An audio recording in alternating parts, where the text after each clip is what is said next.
Inilah kondisi yang sering terjadi di kawasan Kopo saat hujan deras turun. Kemacetan terjadi selama berjam-jam.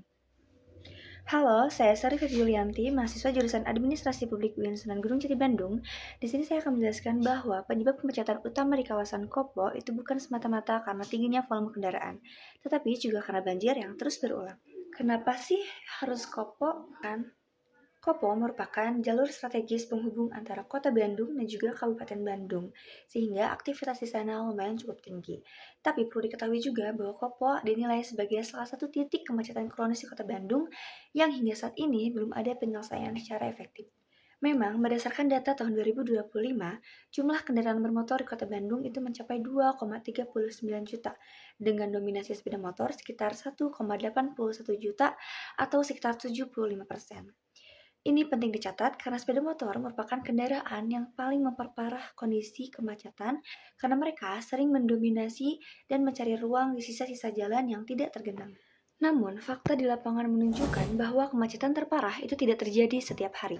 Kemacetan paling ekstrim justru muncul saat hujan deras menyebabkan banjir dan genangan air di sejumlah wilayah, seperti Kopasayati, Jalan Dengdek, Cibaduyut, hingga kawasan Margahayu. Lantas, apa sih yang dilakukan oleh pemerintah?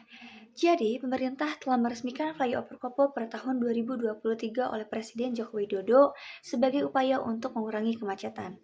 Tapi pada kenyataannya, kondisi lalu lintas di kawasan Kopo itu masih mengalami permasalahan yang sama. Dalam hal ini, pemerintah salah mendiagnosis kebijakan karena mereka hanya melihat kemacetan dari masalah transportasi tanpa melihat pengelolaan sistem drainase yang kurang optimal.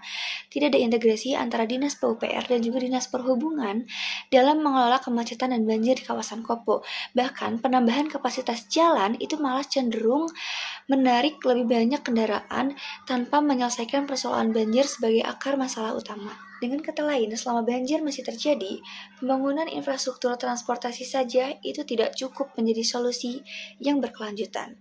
Lantas, apa sih rekomendasi yang saya berikan kepada pemerintah untuk mengatasi masalah-masalah ini? Dalam hal ini, pemerintah harus segera melakukan normalisasi dan revitalisasi sistem drainase di seluruh koridor Kopo, bukan hanya di titik rawan Kopo saja.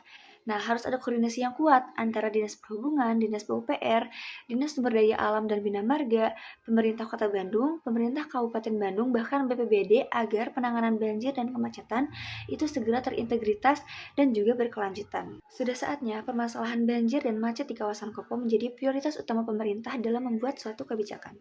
Mari dukung kebijakan yang lebih tepat sasaran, berkeadilan, berkelanjutan, dan berintegritas agar permasalahan di kawasan Kopo tidak lagi menjadi keresahan masyarakat di masa depan. Saya, Sarifah Yulianti, izin pamit. Wassalamualaikum warahmatullahi wabarakatuh.